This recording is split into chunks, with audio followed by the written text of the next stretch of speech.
Hi everybody, Adam here. So today I wanted to talk about the topic of the funding platform Patreon, and in particular why I stopped using Patreon as a small business owner. I initially started using Patreon a few years ago as a way to process payments for my, at the time, very starter beginner business as a online fitness coach.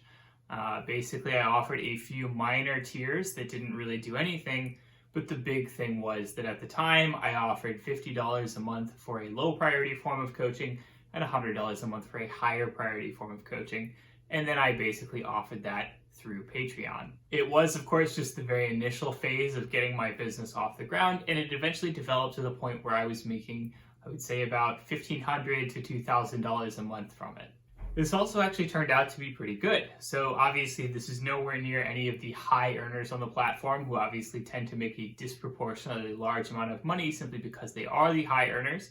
But I was actually profiled as basically being kind of like, like not like the top 50 or the top 100 or anything like that, but kind of like the second tier, like the people who are actually, making a solid living, making decent money, but are not, obviously, making the big bucks.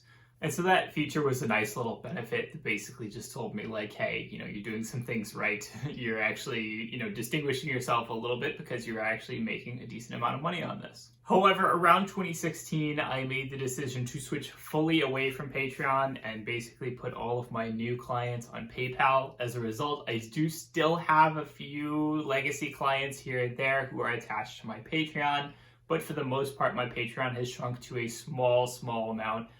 Much smaller, than it was at its peak, because I have simply put all of my clients elsewhere. And of course, my business has continued to grow, and I am now making more money than that, obviously. Today, I wanted to simply talk over why I made the switch and what my motivation for that decision was. As always, before we get started, do not hesitate to smash that like button. Smashing that like button helps level up the channel, helps defeat the YouTube algorithm, and helps bless every himbo around the world with an extra 1/10 of an inch on their biceps instantly, immediately, and they would all love to have, that extra little bit of muscle on their biceps. As always, I'm also generally taking on new online fitness coaching clients.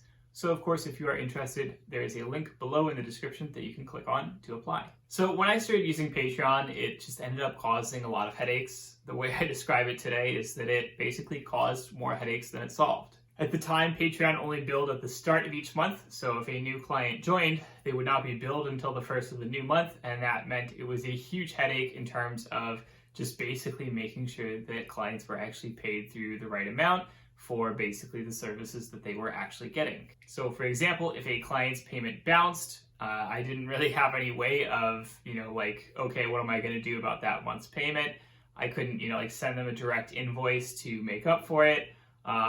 It was just something where it was very clear that the platform was not designed for this kind of payment, and so it was simply not working out very well for very large payments like that. I do understand that this has been changed since then, that they have basically made it so that, when someone signs up, they can then be charged initially for that first month that they've signed up for. And then, that does definitely make things a bit easier. It definitely does make things a bit better.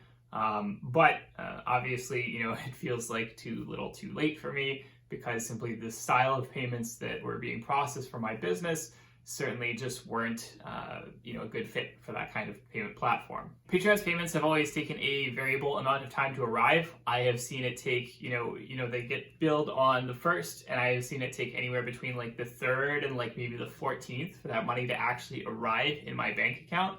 And, normally that's not a huge problem, because obviously you are still getting paid the full amount. But when you're relying on this as a stable paycheck, as potentially your only source of income, that's just not acceptable. That's just not something that you can do. I would say that I think it has stabilized a bit more since I have, used the service over the years. I think that nowadays it kind of sends it to me pretty much on the 7th of the month each month. Which is, still a bit weird. Ideally you'd like to have something towards the beginning of the month or the end of the month, and the 7th is kind of, a bit past the beginning of the month. And so as a result, it simply doesn't feel right. But that's not a huge problem. Again, not a big deal. Mainly my problem is that I like to do all of my accounting for the month at the end of the month, and so then there's that extra little bit of money coming in from Patreon that doesn't arrive until the 7th. And so that does cause a few minor headaches, but it's not a big deal, really. Inability to change my prices. So this is one that I found really, really irritating. So when I started out, I charged $50 a month for the low tier of coaching and $100 a month for the higher tier of coaching. Nowadays, it is more like $75 for the low tier and $150 for the higher tier. The problem with that is that anytime I wanted to change my rates, basically it wouldn't work out very well. So whenever you change your tiers in Patreon, what the cost is, I don't know again if this is the same today, but basically what happened was it would basically kick all existing patrons out of that tier. So if, for example, I'm in like a $50 tier and I want to move that up to $75, then it basically just kicks all of the $50 tier patrons out of that tier, and then they have to then sign back up again at the higher tier to, basically get the, the little thing that says you're actually getting that tier.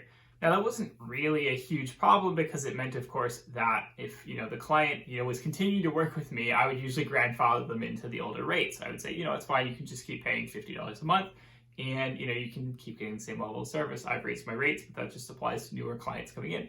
At the same time, it is a headache to have them kicked out of that Patreon tier. It's just like, oh, come on, like, what was the point there? Like, why can't you just grandfather them into that old rate? Why can't they just kind of keep the tier that they had? And so as a result, what ended up happening was that a lot of clients just got kicked out of that tier. And so it would say something like a client was, basically donating, $50, $60, $100 a month or whatever, but then it would also say that they were not actually associated with any tiers, which kind of just made my Patreon look a little bit weird.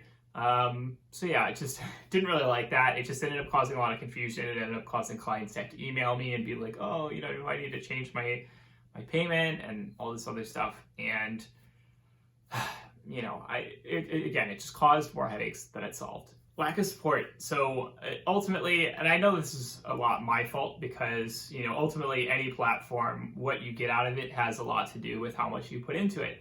And I basically used, zero support from Patreon. So I was basically doing it 100% on my own. I would say that I never got any advertising. I never got any, assistance in terms of how to set it up or anything like that from anybody. And at the end of the day, as a result, I was a beginner business owner, didn't know what I was doing, made a lot of mistakes, did a lot of things that caused me to, potentially lose out on clients or potentially lose out on visibility. And kind of one of the things that I would have liked would have been more things from Patreon, just in the sense of maybe an account manager that you can talk to and be like, hey, how do I fix this thing? Or, just something where you have a little bit more support from the platform itself, in terms of just getting some basic ideas on how to fix your profile, how to grow your business, how to advertise yourself, etc. And admittedly, I do believe that they do, again, more of that stuff nowadays. I do get emails from them for, Patreon-based, events and webinars and things like that to give you, some ideas on how to improve things. So I do imagine that is better these days, but I have not seen it personally. And again, that's probably my fault because I have not necessarily engaged a ton with all of the emails that Patreon sends me over the years. I've been doing other things. I've been busy. The next one is simply the one that I have already mentioned, which is that it was basically just a really bad fit for the kinds of payments that I was processing. Patreon works really well when you have a lot of smaller payments and you're just regularly releasing little bits of content that patrons are paying for a monthly, access. Paying bigger payments for clients didn't really make any sense. It didn't have the payment flexibility that I would see in things like PayPal, where, again, if someone missed a payment, then I could send them an invoice for that, or, we could move the billing date around, or whatever the case was. I just had a lot more flexibility when it came to working with something like PayPal in terms of actually billing my clients consistently in a very regular way, and, basically, having as few hiccups and as few headaches as possible in the process. I wasn't really making the kind of content that makes a subscription service platform like Patreon make sense. So if, I'm making something where it's like, oh, you're doing a podcast and some of them are premium subscriber only episodes, for example, that makes a lot more sense than someone who's basically just writing a blog. And that blog content, it's not something you're trying to hide from people. It's not something where you're trying to turn that into a premium service. It's something where you are trying to release free content because you are trying to find people who are interested in being your clients. the work that I was doing was basically about trying to find clients more than anything else. And so as a result, each individual blog post is not necessarily monetizable on its own. It's not like a piece of content that you can put behind a paywall and people will want to pay to see it. So the end result was simply that, it didn't work out for that. I didn't really have a business model where making premium content made sense. And then, of course, the last one is just Patreon horror stories. Obviously, Patreon is a business and they have to make decisions that are sometimes unpopular, but they definitely made a lot of decisions over the years that I have disagreed with. I'm not going to go into depth about every single little thing and every single little annoyance that I've gotten out of it as a result. But I will say that, it simply left a bit of a bad taste in my mouth in terms of Patreon as a company. And that made me, concerned about, basically just putting too much of my business into their hands. When you rely too much on a particular company or platform, then that can be taken all away from you if something goes wrong. And, conversely, again, PayPal is a very big soulless business, but at the very least, they have never caused me any problems in terms of processing payments or, getting me my money. At the same time, they also haven't done things where they release giant newsletter bursts saying that they are suggesting that they're going to change all of their rules very quickly and all very suddenly. It's something where PayPal is a relatively stable business and they're not going to mess with that stuff as often. So at the very least, it feels like it is a bit more safer in their hands.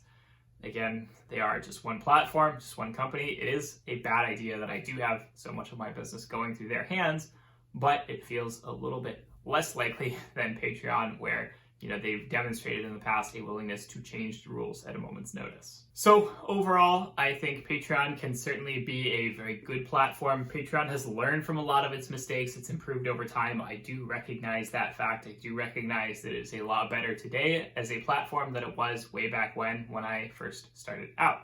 However, I also recognize that my business was simply a very bad fit for it. It just didn't really make sense for me to stick with Patreon. It made a lot more sense for me to switch to PayPal.